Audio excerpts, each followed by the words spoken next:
அப்ப சட்டமன்றத்துல இப்ப சொல்றாங்க சீமான்னு ஒருத்தராவது போயிருக்கலாம், அவராவது போயிருக்கலாம். எப்படி போக முடியும்?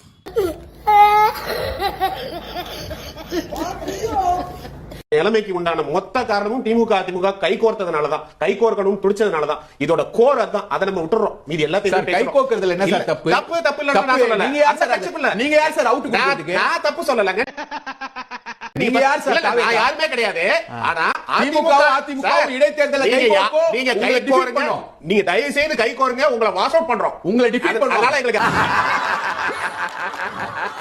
எதிர்க்கட்சியா திமுக எப்படி செயல்படுது? ரீல்ஸ் ஆட்சின்னு சொல்றாங்க அவங்கள. நீங்க ரீல் விட்ட ஆட்சி, இவங்க ரீல்ஸ் ஆட்சினா நீங்க ரீல் விட்ட ஆட்சி. அதனாலதான் நீங்க ஆட்சி இழந்து போய் உட்கார்ந்திருக்கீங்க.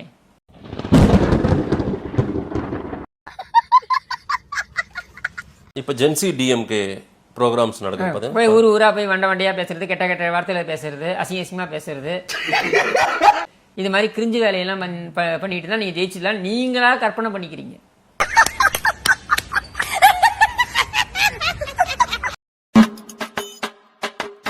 பெரியார் மண்ணல்ல, பெரியார ஒரு மன்னதான் அப்படின்னு தொடர்ச்சிமா பேசிட்டு வராது. அவருக்கு நான் பதில் சொல்றது இதுவல்லவா லட்சியம்.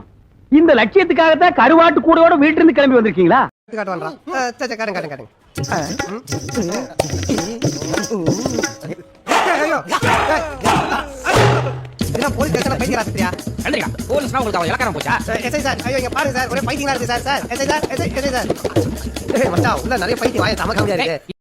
இவிஎம் மிஷினாலதான் திமுக தோத்துதுன்றது என்னோட கருத்து இல்ல, பல பேரோட மூத்த அரசியல் விமர்சகரோட கருத்தும் சார். இப்போ இதுவல்லவா லட்சியம். இந்த லட்சியத்துக்காகத்தான் கருவாட்டு கூடையோட வீட்டுல இருந்து கிளம்பி வந்திருக்கீங்களா? உங்க லட்சியத்தை கொஞ்சம் விலாவரியா சொல்லுங்க.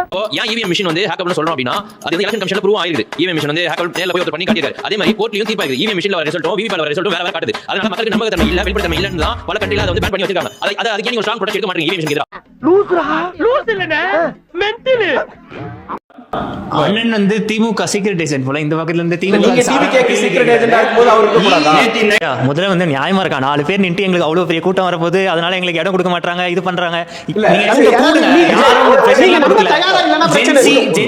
இவர் சொன்னார் நீங்க ஜென்சி தான் எனக்கு பதவி கொடுத்திருக்காங்க. பதவி ஜென்சி இளைஞர்களுக்கு பதவி கொடுத்திருக்கலாம். ஆனால் பொதுமக்கள்ல வந்து இளைஞர்கள் மத்தியிலும் ஜென்சி மத்தியிலும் திமுகவுக்கு ஆதரவு இல்லை.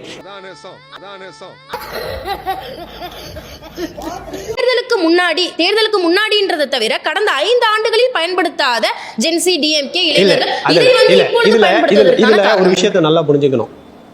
இப்பயும் எங்களுக்கு இளைஞர் அணின்னு ஒண்ணு இருக்கு. 50 வருஷமா இளைஞர் அணி இருந்துகிட்டே இருக்கு.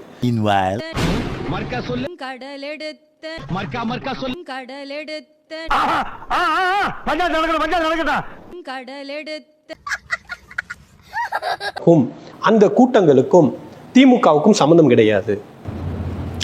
சொல்றீங்க அதுதான் உண்மை. அது திராவிட முன்னேற்ற கழகத்துடைய இந்த தேர்தல் முடிவுகளுக்கு பிறகு இளைஞர்களாக நீங்க சொல்றீங்களா ஒரு நரேட்டிவ் செட் பண்ணப்படுதுல, அந்த நரேட்டிவ்க்கு எதிராக களமாடணும்னு வாலண்டியர் பண்ணக்கூடியவர்கள் அங்கே ஒன்று சேருகிறார்கள். எதுவுமே தெரியாது, சரியான மலுமட்டத்தாய். முன்னாள் அமைச்சர் அனிதா ராதாகிருஷ்ணன் சற்று முன்னதாக கைது செய்யப்பட்டிருந்தார். ஒண்ணும் பண்ண மாட்டாங்க, கார்ல எடுத்துன்னு போவாங்க.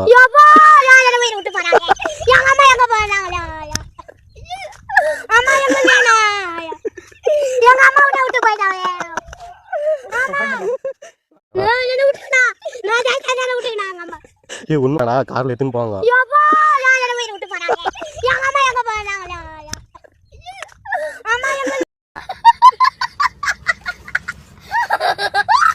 ஆமா, உன்னை எந்த கேஸ்ல தூக்கி உள்ள போட்டாங்க?